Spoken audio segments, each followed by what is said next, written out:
पापलेट फ्राय बनवण्यासाठी आपण 2 चमचे मिरची पावडर टाकूया. जर तुम्हाला जास्त तिखट आवडत असेल तर तुम्ही अजून एक एक्स्ट्रा चमचा मिरची पावडर ॲड करू शकता. मिरची पावडर टाकून झाल्यानंतर आपण हळद टाकूया 1 चमचा. त्यानंतर आपण 1 चमचा धने पावडर टाकूया. धने पावडर टाकून झाल्यानंतर आपल्याला अर्धा चमचा जिरे पावडर टाकूया. त्यानंतर इथे आलं, मिरची आणि लसूणची पेस्ट टाकलेली आहे. तुमच्या अंदाजाप्रमाणे मीठ टाकून घ्या.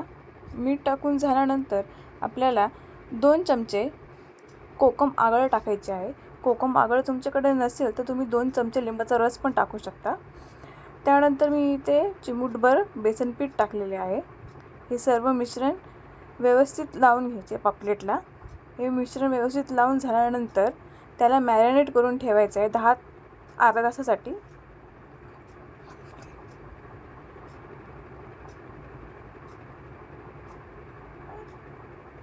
आता तुम्ही पाहू शकता हे मिश्रण चांगले मॅरिनेट झालेले आहेत.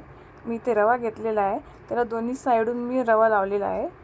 त्यानंतर आपल्याला हे फ्राय करायचे आहे. दोन्ही साईडून चांगले फ्राय करून घ्यावे.